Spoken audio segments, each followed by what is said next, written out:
चलिए तो नमस्कार सभी को। स्वागत है आप सभी का इस सेशन में। और हम लोग पढ़ रहे थे मोशन एंड रेस्ट। और पिछले क्लास की अगर हम बात करें तो इसमें हम लोग जो है मोशन और रेस्ट का मीनिंग समझ चुके थे। मोशन और रेस्ट दोनों रिलेटिव टर्म कैसे है ये भी हम लोग समझ चुके थे। इसके बाद हम लोग कुछ टाइप्स ऑफ मोशन की भी चर्चा किए थे, जैसे ट्रांसलेटरी मोशन क्या है, रोटेटरी मोशन क्या है, वाइब्रेटरी मोशन क्या है, पीरियोडिक मोशन क्या है। हालांकि अभी इसमें जो है कुछ और भी टाइप्स ऑफ जो मोशन है इसकी भी हम लोग डिटेल चर्चा करेंगे आगे में। ये सब हमारा हो चुका था टाइप्स ऑफ मोशन।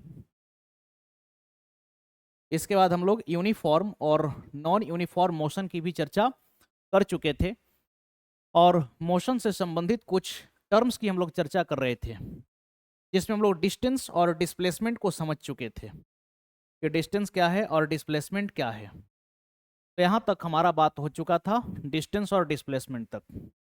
एक बार और शॉर्ट में हम लोग देख लेते हैं कि डिस्टेंस और डिस्प्लेसमेंट में क्या क्या डिफरेंस है। तो जैसे मान करके चलिए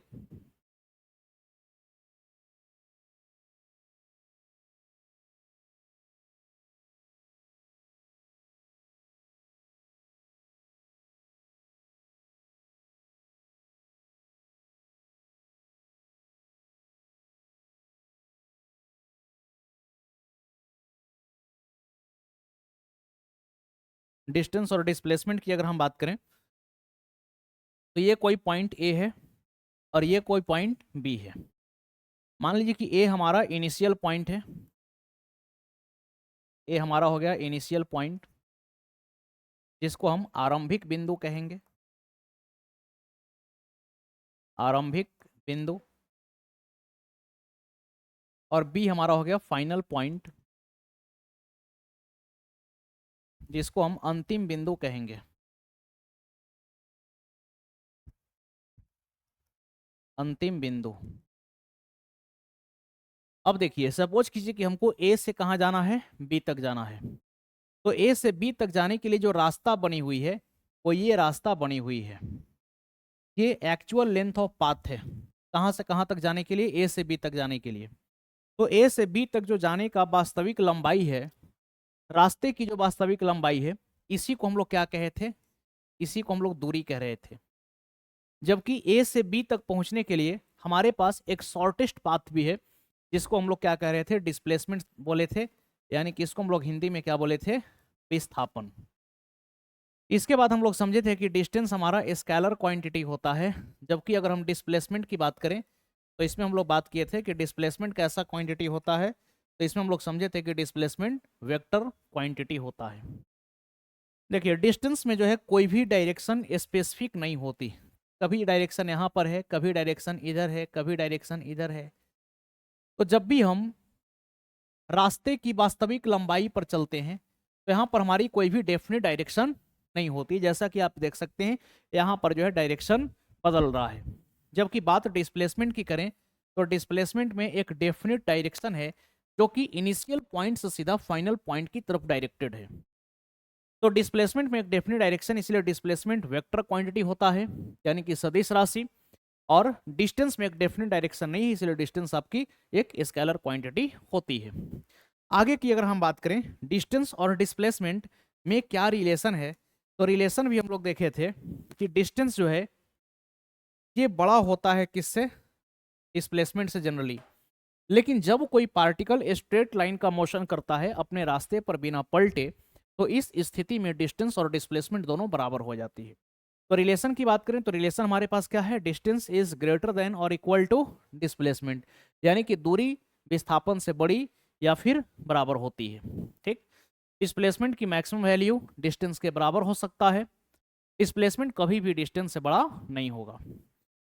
आगे की चर्चा करें तो कुछ बात पर हम लोग और भी नजर डाले थे कि डिस्टेंस जो है समय के बढ़ने के साथ कभी भी घटता नहीं है, यानी कि अगर समय बढ़ रहा है तो बढ़ते समय के साथ डिस्टेंस बढ़ेगी। जबकि डिस्प्लेसमेंट की अगर हम बात करें तो डिस्प्लेसमेंट जो है समय के बढ़ने के साथ घटता है। डिस्प्लेसमेंट समय के बढ़ने के साथ घट सकता है, लेकिन डिस्टेंस जो है बढ़ते समय के साथ ये घटेगा नहीं।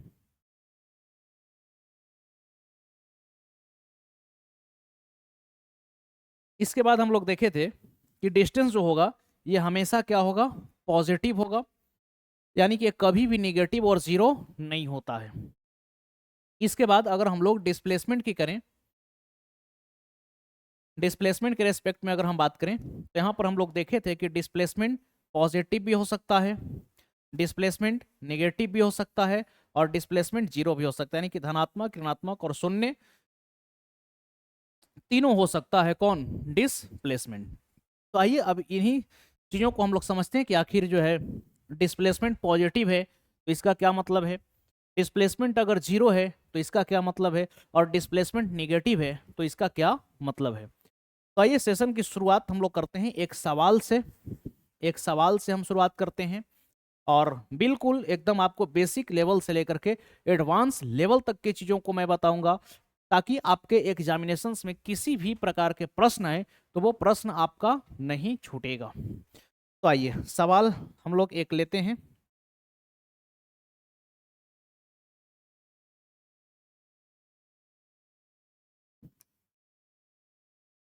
चलिए सपोज कीजिए कि हमारे पास एक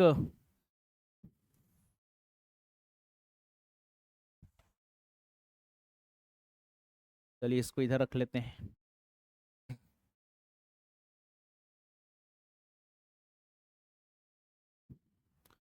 चलिए यहाँ पर सपोज कीजिए कि ओरिजिन है, इस पॉइंट को हम ओरिजिन कह रहे हैं, ये पॉइंट हमारा ओरिजिन है।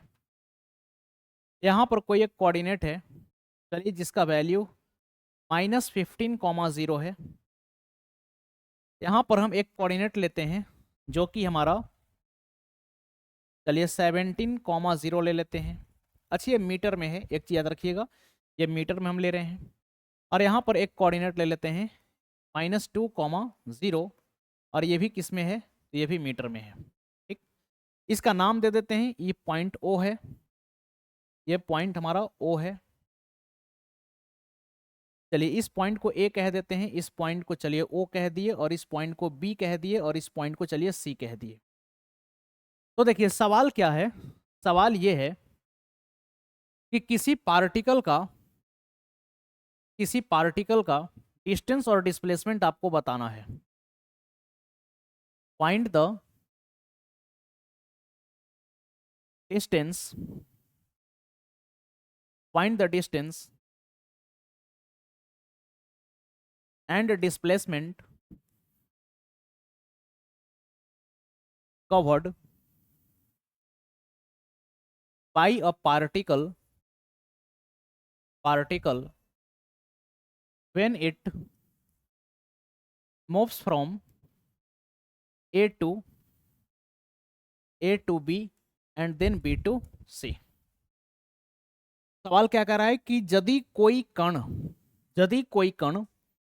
A से B और फिर B से C तक जाती है तो इस दौरान तय दूरी एवं विस्थापन बताएं। क्वेश्चन क्या है, तो यदि कोई कण A से B तथा B से C तक जाती है तो इस दौरान तय दूरी एवं विस्थापन बताएं।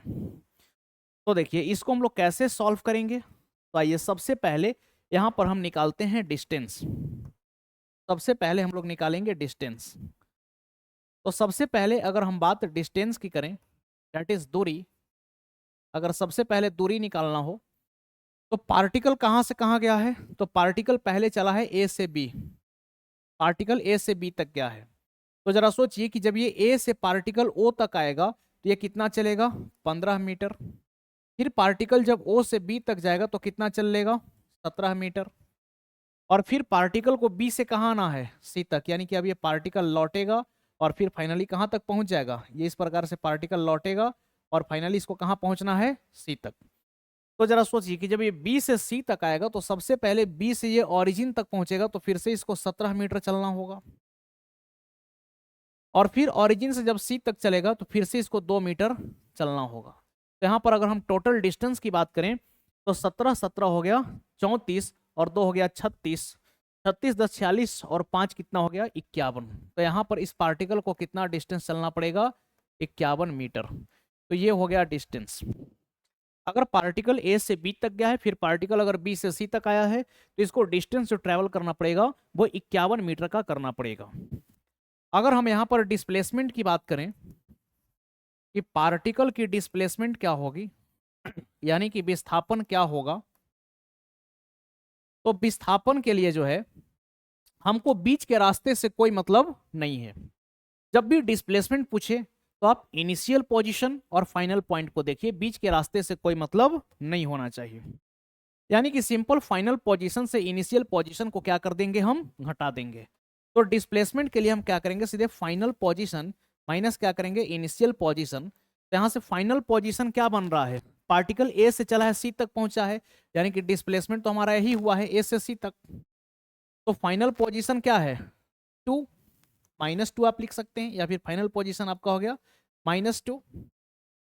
फिर क्या करेंगे, माइनस इनिशियल पोजीशन क्या था, माइनस का 15। तो अगर यहां से सॉल्व करेंगे तो ये कितना आ जाएगा, 13 मीटर। ये कितना आ गया, 13 मीटर। यानी कि यहां पर डिस्प्लेसमेंट कितना हुआ है, तो डिस्प्लेसमेंट हुआ है पार्टिकल का 13 मीटर का, जबकि पार्टिकल के द्वारा डिस्टेंस कितना कवर किया गया है, 51 मीटर का। तो यहां पर आप देख सकते हैं डिस्प्लेसमेंट जो है डिस्टेंस से क्या है, छोटा है। तो इस क्वेश्चंस के माध्यम से हम लोग समझे कि डिस्प्लेसमेंट पॉजिटिव होता है। पॉजिटिव डिस्प्लेसमेंट का मतलब कि पार्टिकल का मोशन जो है वो आगे की डायरेक्शन में हुई है। लेकिन अगर कभी डिस्प्लेसमेंट निगेटिव में आ जाए, अगर कभी डिस्प्लेसमेंट निगेटिव में आ जाए, देखिए हम एक सवाल लेते हैं, और एक सवाल हम फिर से लेते हैं। चलिए एक सिंपल सा सवाल लेते हैं। चलिए इसमें भी, चलिए सपोज करते हैं कि ये है हमारा ऑरिजिन, ये है कोई पॉइंट ए, और ये रहा कोई पॉइंट बी। ठीक है, ऑरिजिन का कोऑर्डिनेट है 0,0, ये मीटर में। ए का कोऑर्डिनेट है मान लीजिए 15,0 मीटर में, और बी का कोऑर्डिनेट कितना है, तो 10,0 मीटर में। अच्छा, ये निगेटिव एक्सिस के अलॉन्ग है, तो इसको माइनस में ले लेते हैं। तो ये हो गया -10,0 किस में, मीटर में। फिर से सवाल क्या है, सवाल कह रहा है कि पार्टिकल गया है ओ से पहले ए तक, और फिर पार्टिकल ए से कहां पहुंचा है, बी तक पहुंचा है। पार्टिकल ओ से पहले गया है ए तक, फिर ए से पार्टिकल कहां पहुंचा है, बी तक। तो इसमें पहला चीज हमसे पूछ रहा है कि डिस्टेंस बतलाइए क्या होगा, और दूसरा हमसे पूछा जा रहा है कि डिस्प्लेसमेंट बतलाइए क्या होगा। दूरी और विस्थापन हमसे पूछी जा रही है। तो डिस्टेंस बतलाने के लिए हम क्या करेंगे, तो ओ से पहले हम चलेंगे ए तक, तो कितना चलना होगा, 15 मीटर। फिर अगर ए से बी तक जाएंगे तो अब इसी रास्ते से वापस लौटना होगा, तो ओरिजिन तक पहुंचेंगे तो फिर आपको वापस से 15 मीटर चलना होगा। और फिर बी तक पहुंचने के लिए जब यहां से आगे बढ़ेंगे तो फिर ये डिस्टेंस कवर करना होगा 10 मीटर का। तो यहां से हमारा डिस्टेंस कितना आ गया, तो 15 15 30 और 10 40 मीटर का। डिस्टेंस कितना आ गया, 40 मीटर का। बात अगर डिस्प्लेसमेंट की करें तो डिस्प्लेसमेंट के लिए आपको सिंपल बताया कि फाइनल पोजीशन माइनस क्या करना है, इनिशियल पोजीशन। तो यहां पर आप सिंपल देखेंगे कि फाइनल पोजीशन माइनस अगर आप इनिशियल पोजीशन करेंगे तो फाइनली कहां पर पहुंचना है, बी पर। तो बी का पोजीशन क्या है, तो -10 और माइनस कीजिएगा 0, तो ये आपका कितना रहेगा, -10 मीटर डिस्प्लेसमेंट। या आप ओ से सीधे पहुंच जाइए बी तक, तो आप -10 मीटर डिस्प्लेसमेंट आएगा। अब इस क्वेश्चन में डिस्प्लेसमेंट निगेटिव में आ गया, आप देख सकते हैं -10। तो निगेटिव डिस्प्लेसमेंट का मतलब होता है कि पार्टिकल अपने ओरिजिन से अपोजिट डायरेक्शन में डिस्प्लेस हुआ है, यानी कि पार्टिकल जिस स्थिति पर था वहां से वो विपरीत दिशा में विस्थापित हुआ है। तो इसको लिख देते हैं नोट में, इस बात को नोट में लिख देते हैं।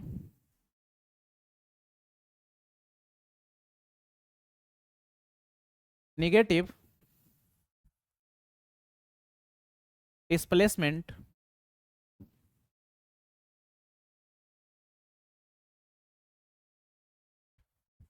negative displacement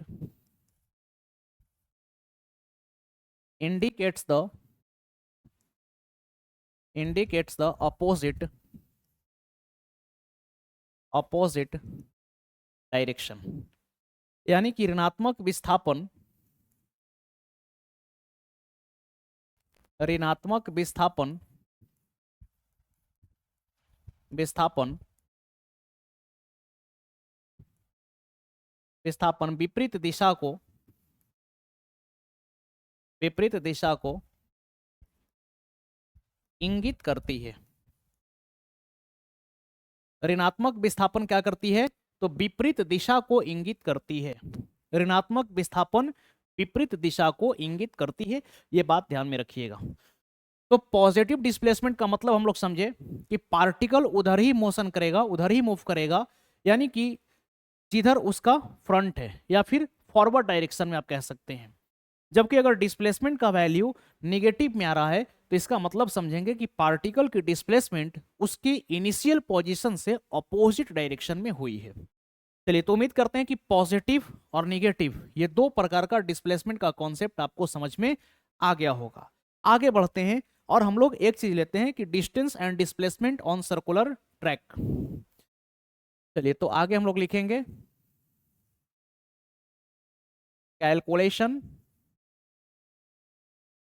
calculation of distance and displacement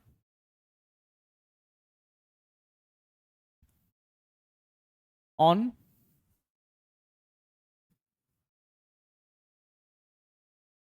calculation of distance and displacement on circular track. किसी वृत्तीय पथ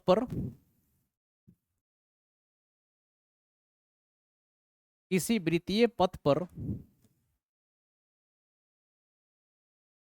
दूरी एवं विस्थापन की गणना। किसी वृत्तीय पथ पर दूरी एवं विस्थापन की गणना। तो यहां से हम केस बनाते हैं। सर्कुलर ट्रैक लेना है और इसमें जो पहला केस है इसमें हम लेते हैं for one complete revolution. For one complete revolution यानी कि एक पूरी चक्कर के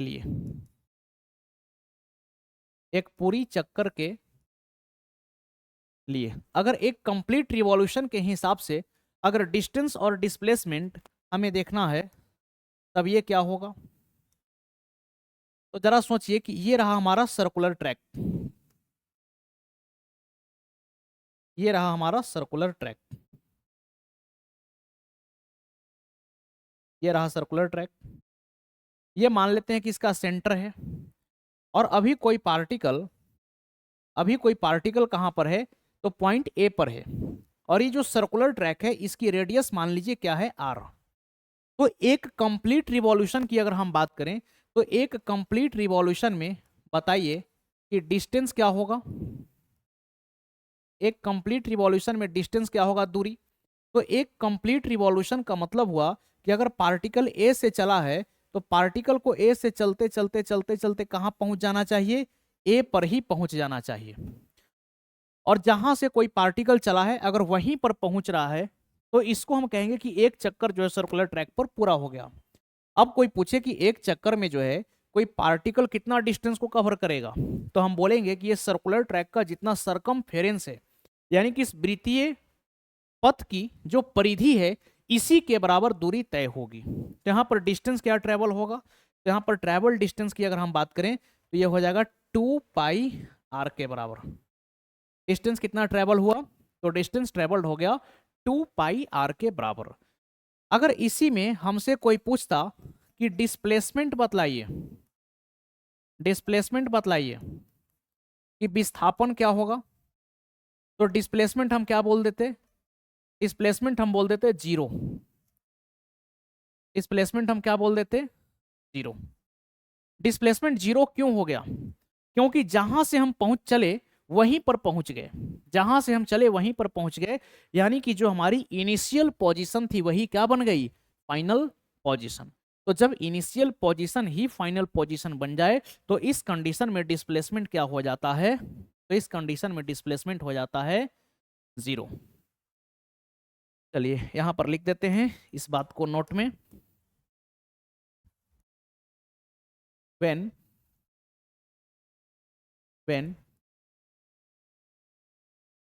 initial point becomes final point during motion, then displacement will be zero. then displacement will be zero.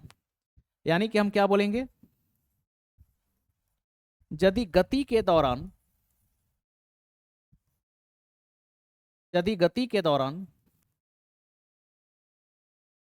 आरंभिक बिंदु ही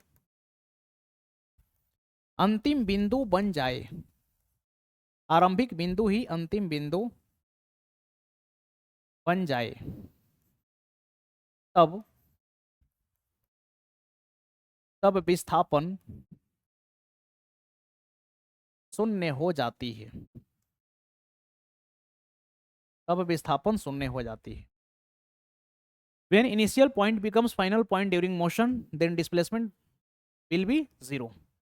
यदि गति के दौरान आरंभिक बिंदु ही अंतिम बिंदु बन जाए तब विस्थापन शून्य हो जाती है। ठीक है, तो सिंपल सा बात हम लोग सीखे कि पॉजिटिव डिस्प्लेसमेंट का मतलब कि पार्टिकल आगे की दिशा में जो है मूव किया है। अगर डिस्प्लेसमेंट का वैल्यू नेगेटिव में आ रहा है तो इसका मतलब कि पार्टिकल अपने इनिशियल पोजीशन से अपोजिट डायरेक्शन में मूव किया है। और अगर डिस्प्लेसमेंट का वैल्यू 0 आ गया तो इसका मतलब कि पार्टिकल जहां से चला वहीं पर पहुंच गया। यानी कि अगर मोशन के दौरान इनिशियल पॉइंट ही फाइनल पॉइंट बन जाता है तब इस कंडीशन में हम कहेंगे कि डिस्प्लेसमेंट क्या हो जाएगा, 0 हो जाएगा। ये पहला केस हम लोग देखे एक कंप्लीट रिवॉल्यूशन के लिए। आगे आते हैं दूसरे केस पर।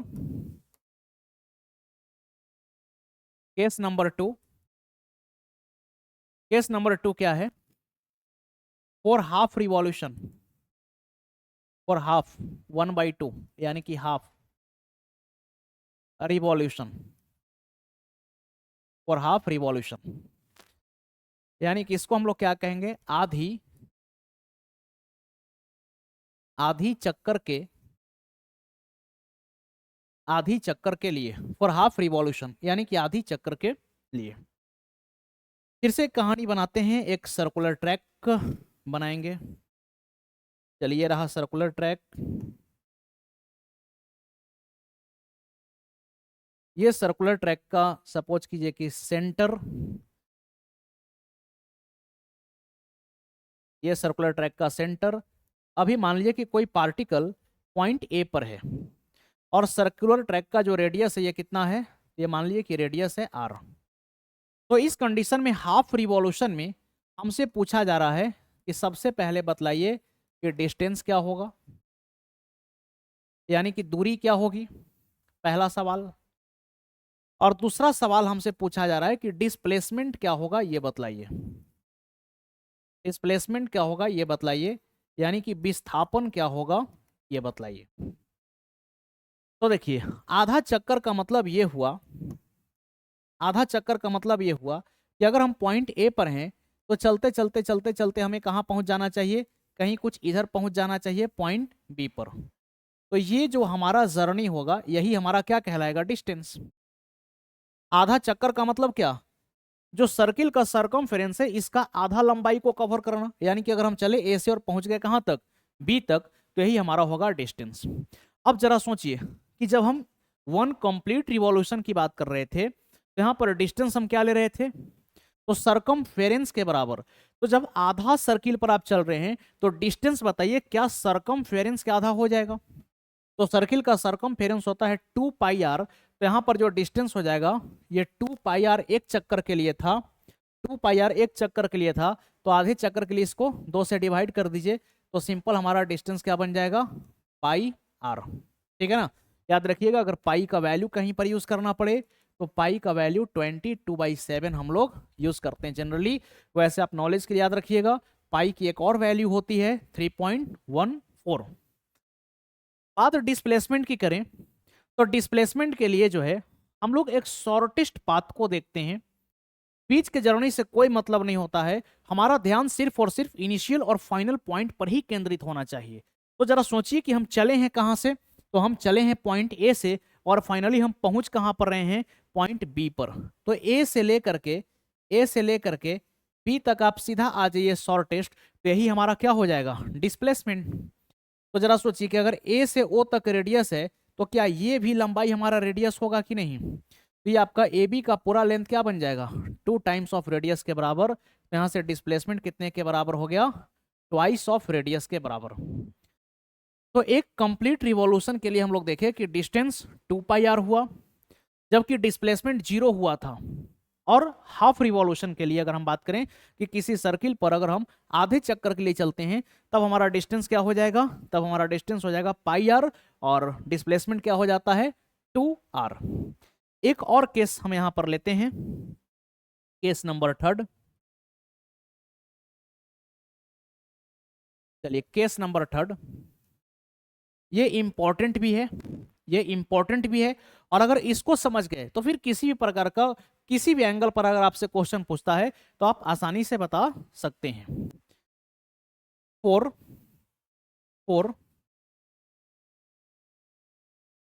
Revolution of N arbitrary angle theta, यानी कि किसी थीटा कोण पर चक्कर हेतु, किसी थीटा कोण पर चक्कर हेतु। यानी कि अब यहां पर एक सर्कुलर ट्रैक हम फिर से ड्रॉ कर रहे हैं। थोड़ा सा यहां से ध्यान से समझिएगा बातों को। ये हमारा सर्कुलर ट्रैक है, चलिए बड़ा बना दिए इसको। ये हमारा रहा सर्कुलर ट्रैक, ये रहा इसका मान लीजिए सेंटर, ये क्या रहा, सेंटर। ये सर्कुलर ट्रैक का है सेंटर। अभी के लिए आप समझिए कि हम कहां पर खड़े हैं। तो हम सपोज कीजिए कि अभी यहां पर हैं किसी पॉइंट ए पर, हम यहां पर हैं कोई पॉइंट ए पर। अब यहां से हम चलना शुरू किए और आगे बढ़े आगे बढ़े आगे बढ़े, और हम कितना डिस्टेंस को ट्रेवल कर लिए, तो हम ए से चलते चलते बी पर आ गए। हम इस प्रकार से चले और ए से कहां पहुंच गए, बी तक पहुंच गए। और इस दौरान जो यहाँ पर एंगल में हमारा चेंजिंग हुआ है दैट इज थीटा। हम कितने डिग्री के एंगल से घूमे हैं, थीटा। अभी जो हम केस ले रहे थे इसमें एक पूरा चक्कर ले रहे थे या फिर आधा चक्कर ले रहे थे, लेकिन अब यहाँ पर कोई एंगल थीटा है, 360 डिग्री, 180 डिग्री, 90 डिग्री, ये सब आसान होता है। हम थीटा डिग्री पर घूम रहे हैं। तो जरा सोचिए कि ये तो हमारा रेडियस है, ये भी हमारा रेडियस है। तो हमसे पूछा जा रहा है सबसे पहला प्रश्न पूछा जा रहा है कि बताइए कि डिस्टेंस यहां पर क्या होगा। सबसे पहला प्रश्न क्या पूछा जा रहा है कि डिस्टेंस क्या होगा, ये बतलाइए। और दूसरा प्रश्न हमसे पूछा गया कि डिस्प्लेसमेंट बतलाइए क्या होगा। तो आइए इस पर कैसे काम किया जाए। तो इसके लिए हम क्या करते हैं, सपोज कीजिए कि मान लेते हैं कि ये जो ए बी है, ये जो सरकमफेरेंस का लेंथ है ये हम कितना कवर किए हैं, तो सरकमफेरेंस का लेंथ हम x कवर किए हैं और ये एंगल थीटा है। तो आप एक फॉर्मूला पढ़े होंगे कि थीटा इज इक्वल टू होता है length of arc upon radius. एक फॉर्मूला पढ़े होंगे कि थीटा क्या होता है, तो length of arc upon radius, यानी कि चाप की लंबाई बटा में त्रिज्या। क्या इस थीटा को ऐसा लिख सकते हैं, x अपॉन आर। तो x ही हमारा क्या है, डिस्टेंस। x हमारा क्या है, डिस्टेंस। तो यहां से अगर x का वैल्यू लिखना हो तो यहां से x बराबर आप क्या लिख सकते हैं, x बराबर आप लिख सकते हैं आर थीटा। यहां से हमारा डिस्टेंस कितने के बराबर हो जाएगा, डिस्टेंस हो जाएगा आर थीटा के बराबर। तो इस कंडीशन में डिस्टेंस कितना हो गया, आर थीटा के बराबर। अब बात करते हैं डिस्प्लेसमेंट की। तो डिस्प्लेसमेंट के लिए हम क्या देखेंगे, डिस्प्लेसमेंट के लिए हम देखेंगे शॉर्टेस्ट पाथ। डिस्प्लेसमेंट के लिए हम देखेंगे शॉर्टेस्ट पाथ, कहां से कहां तक, तो शॉर्टेस्ट पाथ देखेंगे ए से, शॉर्टेस्ट पाथ हम देखेंगे कहां से कहां तक, तो ए से बी तक का शॉर्टेस्ट पाथ देखेंगे, और ये जो शॉर्टेस्ट पाथ है यही हमारा क्या कहलाएगा, यही हमारा कहलाएगा डिस्प्लेसमेंट, ए से बी, और यही ए बी हमको निकालना है। तो इसके लिए हम क्या करते हैं कि यहां से एक परपेंडिकुलर लाइन को डाल देते हैं। यहां से हम क्या किए, या चलिए इसका भी कलर बदल देते हैं। चलिए, तो यहां से हम क्या करेंगे, एक परपेंडिकुलर लाइन डाल देंगे इस प्रकार से। यहां से एक परपेंडिकुलर लाइन को हम डाल दिए, ये 90 डिग्री, ये भी 90 डिग्री। तो ये एंगल हमारा बट जाएगा, ये एंगल हो जाएगा कितना, θ/2, और ये एंगल भी हो जाएगा बट करके θ/2, और ये जो पूरा हमारा, ये पूरा हमारा ये θ/2 हो गया, ये θ/2, ये रेडियस हो गया। अब मान लीजिए कि ये जो हमारा लेंथ है, चलिए इसको हम लोग O बोल देते हैं, इसको x माने तो चलिए इसको हम y बोल देते हैं। तो क्या ये भी y हो जाएगा? अगर इस AB को हम पूरा यहाँ से यहाँ तक y बोलते हैं तो ये जो है, सॉरी, अगर इसको हम y बोल रहे हैं तो ये भी क्या हो जाएगा, y, और ये पूरा क्या हो जाएगा 2y, ठीक है ना। तो डिस्प्लेसमेंट यहाँ से हम क्या लिख सकते हैं, तो डिस्प्लेसमेंट हम बोलेंगे कि ये 2y के बराबर होगा। तो अगर यहाँ से y का वैल्यू निकालना हो, y का वैल्यू निकालना हो, तो इस ट्रायंगल के हिसाब से आप चलिए हम इस ट्रायंगल को पकड़ लेते हैं, इन ट्रायंगल, चलिए OAB, इसका नाम C दे देते हैं, चलिए इसका नाम C दे देते हैं। तो हम चलते हैं इन ट्रायंगल OAC में। तो अगर इस ट्रायंगल में हम चलें और साइन थीटा का वैल्यू लिखें, तो साइन थीटा क्या होगा, परपेंडिकुलर बाई हाइपोटेनस, तो परपेंडिकुलर हो गया y, और हाइपोटेनस क्या हो गया हमारा, रेडियस। यहाँ से y क्या हो जाएगा, तो y हो गया r साइन θ/2, y का वैल्यू क्या आ गया, r साइन θ/2। तो यहाँ से डिस्प्लेसमेंट को हम सिंपली क्या बोल सकते हैं, 2 टाइम्स ऑफ y, यानी कि 2r साइन θ/2। ये फॉर्मूला आपको याद रखना है। तो 3 केस आपको बताए सर्कुलर ट्रैक के लिए, जिसके हिसाब से आप डिस्टेंस और डिस्प्लेसमेंट की कैलकुलेशन कर सकते हैं। तो ये तीनों, सबसे पहले तो आप फॉर्मूला याद रखिएगा। अगर एग्जामिनेशन में बहुत जटिल प्रश्न बनता है तो आपसे सीधा फॉर्मूला पूछेगा, और अगर जटिल प्रश्न बनाना होगा तो इस पर रख करके एक दो छोटे मोटे वैल्यू रख करके जो है आपसे न्यूमेरिकल टाइप के प्रश्न पूछे जा सकते हैं। इससे आगे की जो है प्रश्न आपसे पूछी नहीं जाएगी, ठीक। इसके अलावा बहुत पहले कुछ बेसिक टाइप सा प्रश्न आता था, ठीक है ना, तो वो सब प्रश्न का आप प्रचलन नहीं है, हालांकि उसका भी आप प्रारूप देख लीजिए कि पहले कैसा प्रश्न पूछा जाता था, ठीक। ये तो आपको सर्किल का कंसेप्ट बता दिए। अब देखिए, पहले ऐसा ऐसा क्वेश्चन आता था, ये पॉइंट ए है, ये पॉइंट बी है, ये पॉइंट सी है, ये पॉइंट ए है, बी है, और ये है सी, ये सी है, ये पॉइंट हो गया डी, ये पॉइंट हो गया ई, ठीक। आगे बढ़े, आगे बढ़े, इस पॉइंट को हम बोल दिए एफ, ठीक, इस पॉइंट को हम बोल दिए एफ, और आगे बढ़े, इस पॉइंट को बोल दिए जी, ऊपर गए, इस पॉइंट को बोल दिए एच।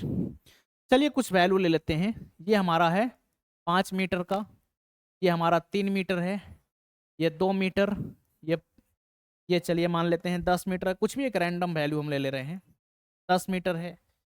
ये भी हमारा हो गया 2 मीटर, ये हमारा हो गया 3 मीटर मान लेते हैं, और ये हमारा हो गया 5 मीटर। अब मान लीजिए कि ऐसा क्वेश्चन दे दिया, और ऐसा क्वेश्चन दे करके, ऐसा क्वेश्चन दे करके हमसे पूछा सबसे पहला प्रश्न कि डिस्टेंस बतलाइए क्या होगा, यानी कि जो है दूरी क्या होगा, ये पहला प्रश्न पूछा गया। दूसरा प्रश्न हमसे ये पूछा गया कि इसमें जो है डिस्प्लेसमेंट बतलाइए क्या होगा,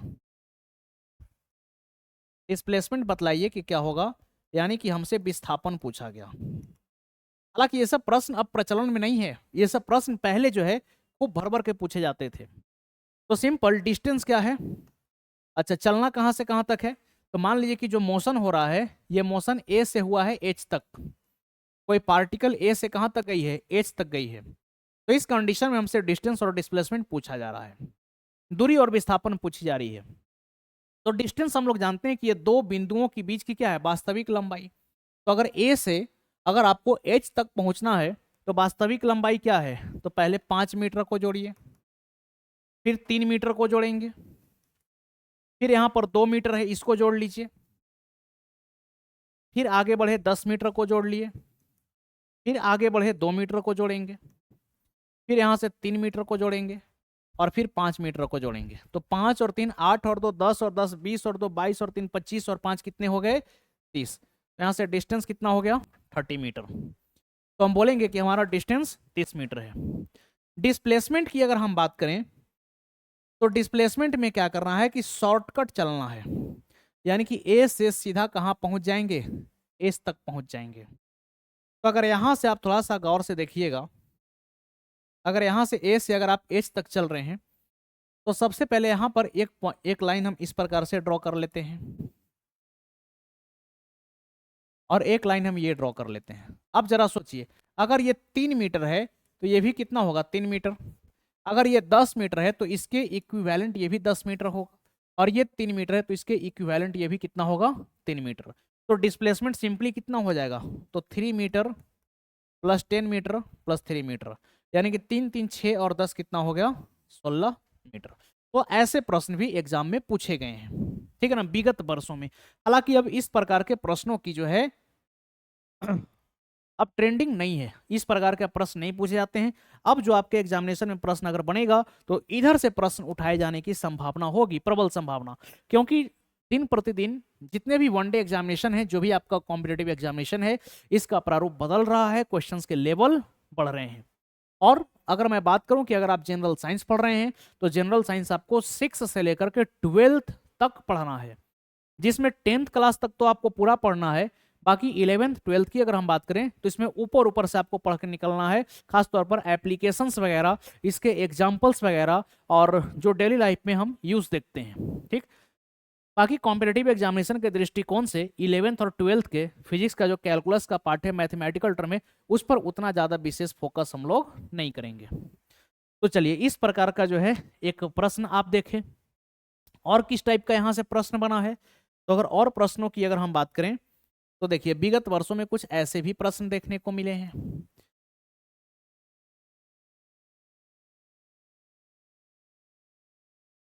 देखिए, कुछ ऐसे भी प्रश्न देखने को मिले हैं।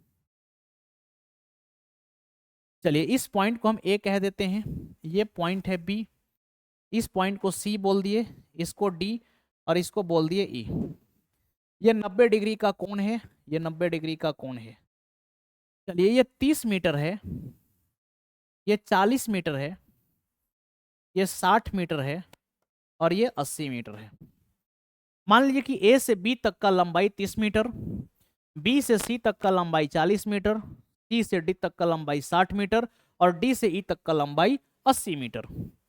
अब इस कंडीशन में हमसे कहा गया कि जो मोशन हुई है, ये मोशन कहाँ से कहाँ तक हुआ है, तो ए से कोई पार्टिकल चलना शुरू किया है, और पार्टिकल कहाँ तक पहुंचा है, तो पार्टिकल पहुंच गया है फाइनली ई तक। तो इसके आधार पर फिर से हमसे वही दो चीज पूछा जा रहा है। सबसे पहला पूछा जा रहा है कि डिस्टेंस बतलाइए क्या होगा, और दूसरा प्रश्न हमसे पूछा गया कि डिस्प्लेसमेंट बतलाइए क्या होगा। तो डिस्टेंस के लिए तो कोई दिमाग ही नहीं लगाना है, ए से लेकर के ई तक आइए, और जो वास्तविक लंबाई है, जो वास्तविक पथ की लंबाई है, इसी को जोड़ते चले जाइए। तो हम क्या करेंगे, जोड़ लेंगे। तो 30 प्लस 40 प्लस 60 प्लस 80, तो डिस्टेंस हमारा कितना बन जाएगा, तो 40 और 30 हो गया 70, 70 और 60 हो गया 130, और 130 और 80 हो गया 210। अगर मीटर में है तो ये 210 मीटर। बात अगर हम डिस्प्लेसमेंट की करें तो डिस्प्लेसमेंट आपका शॉर्टेस्ट पाथ होता है, ए से चलिए और सीधा कहाँ पहुंच जाइए, ई तक पहुंच जाइए। और ऐसा करेंगे तो सबसे पहले ये दो ट्रायंगल हमको दिख रहा है, ठीक है, और ये दोनों कैसे ट्रायंगल हैं, राइट एंगल ट्रायंगल हैं। तो आप इसमें पाइथागोरस का थ्योरम लगाइए, या फिर अगर आपको ट्रिपलेट याद है तो आप निकाल सकते हैं। जैसे ये 30 है 40 है, यहाँ से AC का लंबाई कितना हो जाएगा 50 मीटर।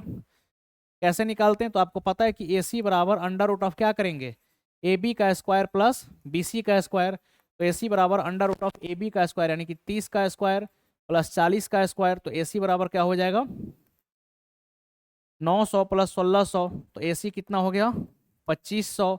यहाँ से AC कितना हो गया रूट 2500, तो ये कितना हो गया 50, और मीटर में है तो मीटर। तो इस प्रकार से AC कितना हो गया 50 मीटर।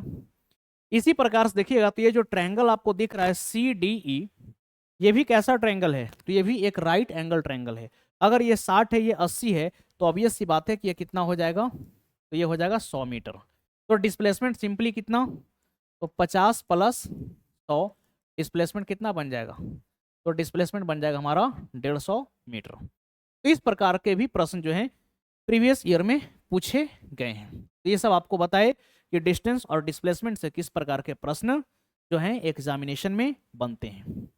आइए आगे हम लोग बढ़ते हैं और नेक्स्ट अगर हम बात करें टर्म्स रिलेटेड टू मोशन,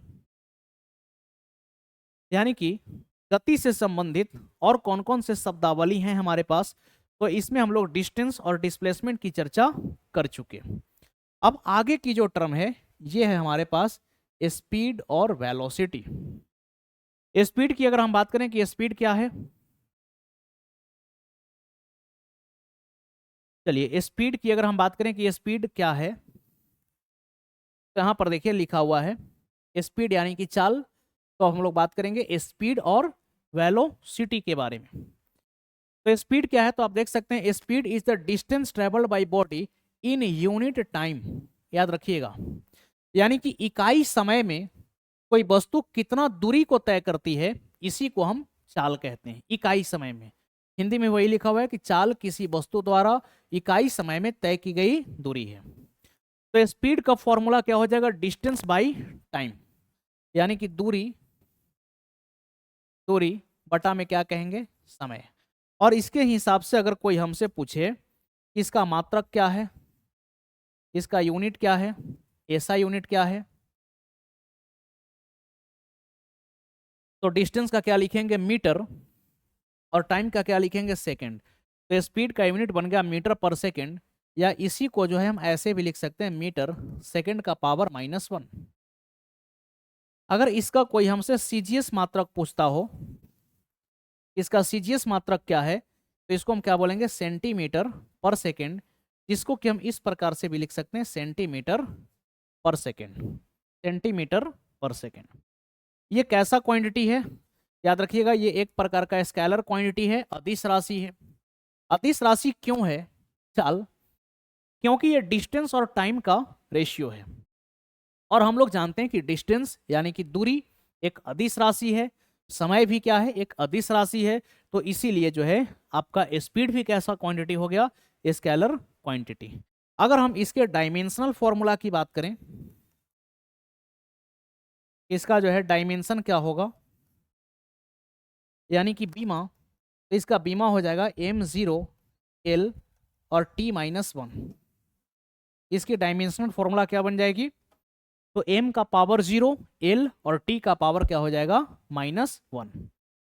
तो जिस प्रकार से यूनिट टाइम में हम देखें, कि कोई बॉडी कितना डिस्टेंस को कवर कर रहा है, इसको हम स्पीड बोले। इसी प्रकार से हम यूनिट टाइम में देखेंगे कि कोई भी बॉडी कितना डिस्प्लेस हो रहा है। तो अगर डिस्प्लेसमेंट को हम यूनिट टाइम से रिलेट कर दें तो इसको हम क्या कहेंगे, वेलोसिटी कहने लग जाएंगे। तो अब आइए वेलोसिटी की हम बात करते हैं। तो वेलोसिटी क्या है, तो आप देख सकते हैं कि velocity is the distance travelled by a body in unit time. अब देखिए distance travelled by a body in unit time, लेकिन कहां पर, तो इन अ फिक्स्ड डायरेक्शन। और जैसे ही ये बात कर दिया एक फिक्स्ड डायरेक्शन की, तो जब डिस्टेंस एक निश्चित दिशा में तय की जाती है तो इसको हम क्या कहते हैं, डिस्प्लेसमेंट। तो फिक्स्ड डायरेक्शन का मतलब क्या हो गया, तो फिक्स्ड डायरेक्शन का मतलब ही हो गया डिस्प्लेसमेंट। यानी कि यूनिट टाइम में किसी डेफिनेट डायरेक्शन में कोई भी बॉडी कितना मूव कर रही है, इसी को हम क्या कहेंगे, वेलोसिटी। तो वेलोसिटी हिंदी में देखिए वही लिखी हुई है कि वेग किसी वस्तु द्वारा इकाई समय में किसी निश्चित दिशा में तय की गई दूरी है। तो वेलोसिटी हमारा क्या बन जाएगा, तो ये डिस्प्लेसमेंट बाय टाइम हो जाएगा। यानी कि इसको हिंदी में आप लिख सकते हैं विस्थापन बटा में समय। इस प्रकार से अगर इसके यूनिट की भी अगर हम बात करें कि इसका यूनिट क्या बनेगा, तो डिस्प्लेसमेंट है एसआई मात्रा की अगर हम बात करें तो इसका भी मीटर पर सेकेंड, जिसको दूसरे शब्दों में हम लोग मीटर सेकेंड का पावर -1 बोल सकते हैं। अगर हम इसके CGS यूनिट की बात करें कि इसका CGS मात्रक क्या बनेगा, दैट इज सेंटीमीटर पर सेकेंड, जिसको हम लोग दूसरे शब्दों में सेंटीमीटर सेकेंड का पावर -1 बोल सकते हैं। अगर कोई इसका डायमेंशन हमसे पूछ ले कि इसका डायमेंशन क्या होगा, तो इसका भी डायमेंशन वही होगा m0l(t-1), m0l(t-1) इसकी डायमेंशन होगी। ये कैसा क्वांटिटी है तो याद रखिएगा, ये एक प्रकार का वेक्टर क्वांटिटी है, सदिश राशि है। सदिश राशि क्यों है? क्योंकि वेलोसिटी में डिस्प्लेसमेंट है और डिस्प्लेसमेंट में एक डेफिनिट डायरेक्शन है। तो डिस्प्लेसमेंट में एक डेफिनिट डायरेक्शन है, इसीलिए डिस्प्लेसमेंट कैसी क्वांटिटी हो जाएगी, तो डिस्प्लेसमेंट हो जाएगी वेक्टर क्वांटिटी। डिस्टेंस हमारा स्केलर है, जबकि डिस्प्लेसमेंट कैसा है, तो वेक्टर है। अब जिस प्रकार से हम लोग स्पीड और वेलोसिटी डिस्टेंस और डिस्प्लेसमेंट में एक रिलेशन देखे थे कि डिस्टेंस जो है डिस्प्लेसमेंट से बड़ा या फिर बराबर होता है, उसी प्रकार से एक रिलेशन याद रखेंगे स्पीड और वेलोसिटी में, यानी कि चाल और वेग में। तो चाल जो है वेग से बड़ा या फिर क्या होगा, बराबर होगा। स्पीड इज ग्रेटर देन और इक्वल टू वेलोसिटी, ये बात भी क्या करेंगे, याद रखेंगे। अब देखिए इसमें एक टर्म हमारे पास आ गया एवरेज स्पीड और एवरेज स्पीड और एवरेज वेलोसिटी। औसत चाल और औसत वेग किसको कहेंगे? तो देखिए एवरेज स्पीड क्या लिखता है, इसको हम लोग हिंदी में क्या कहेंगे, इसको हम लोग हिंदी में कहेंगे औसत चाल। तो देखिए the average speed of a particle for a given interval of time is defined as the ratio of total distance traveled to the total time taken। यानी कि किसी वस्तु को कुल दूरी तय करने में जो कुल समय लगा है, इसी का अनुपात औसत चाल है। तो अगर यहां से हम एवरेज स्पीड देखें कि एवरेज स्पीड क्या है, यानी कि औसत चाल क्या है, तो औसत चाल की अगर हम बात करें तो ये हो गया टोटल डिस्टेंस ट्रेवल्ड, यानी कि इसको हम लोग क्या बोलेंगे, कुल तय दूरी, कुल तय दूरी बटा में कुल समय, यानी कि total distance travelled by total time करेंगे तो ये क्या मिलेगा, एवरेज स्पीड मिलेगा। इसी प्रकार से अगर हम बात करें एवरेज वेलोसिटी की, जिसको हम लोग हिंदी में क्या कहेंगे, औसत वेग। ये औसत वेग क्या है, तो the average velocity of a particle for a given interval of time is the ratio of total displacement travel to the total time taken. यानी कि औसत वेग अगर आपको निकालना है, औसत वेग, औसत वेग, तो इसको हम कैसे निकालेंगे, तो टोटल डिस्प्लेसमेंट देखेंगे, यानी कि कुल विस्थापन और बटा में क्या करेंगे, कुल समय। तो total displacement by total time क्या कहलाएगा, एवरेज वेलोसिटी, जबकि total distance travelled by total time क्या कहलाएगा, एवरेज स्पीड। अब जैसे आप यहां पर देख सकते हैं, एक छोटा सा एग्जांपल ले लेते हैं। जैसे मान करके चलिए एक एग्जांपल से समझते हैं। मान लीजिए कि हमारे पास कोई एक पॉइंट है ए और ये एक पॉइंट है बी, ठीक।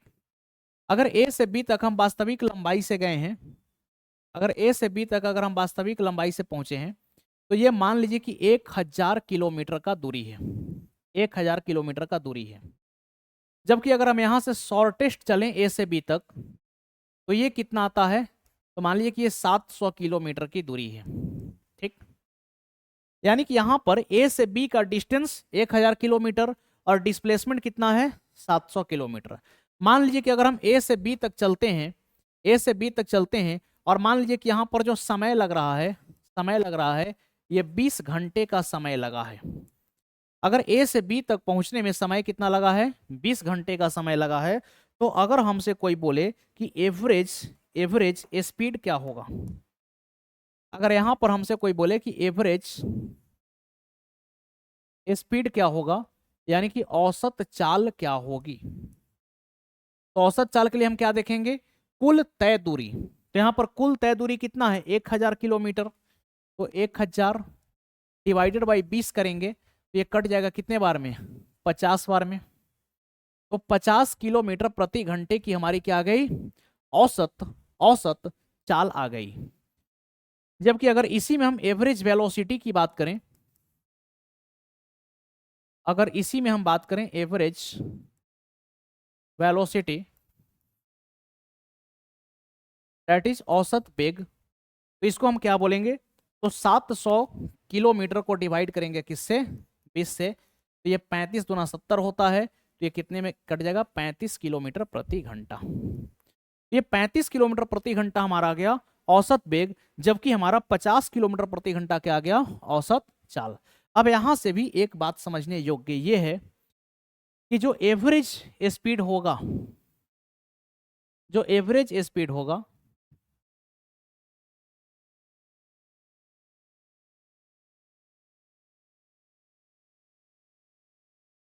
तो हमारा एवरेज स्पीड होगा, यानी कि औसत चाल, ये बड़ा या फिर बराबर होगा किससे, तो एवरेज वेलोसिटी, यानी कि औसत औसत वेग से। याद रखिएगा, औसत चाल औसत वेग से बड़ा या फिर क्या होगा, बराबर होगा। चलिए ठीक है, तो आज हम लोग थोड़ा सा यहीं तक रखते हैं, बाकी इससे आगे और भी सवालों की हम चर्चा करेंगे एवरेज स्पीड और एवरेज वेलोसिटी से संबंधित। इसके बाद फिर हम लोग रिलेटिव वेलोसिटी के कॉन्सेप्ट को समझेंगे, और फिर हम लोग एक्सेलरेशन पर आएंगे। फिर एक्सेलरेशन को समझने के बाद हम लोग इक्वेशन ऑफ मोशन पर आएंगे, और फिर हम लोग आगे की कहानी फोर्स वगैरह, न्यूटन्स लॉज ऑफ मोशंस वगैरह की चर्चा करेंगे। तो इसके आगे की जो कहानी है, इसकी चर्चा हम लोग करेंगे नेक्स्ट क्लास में। Thank you to all of you.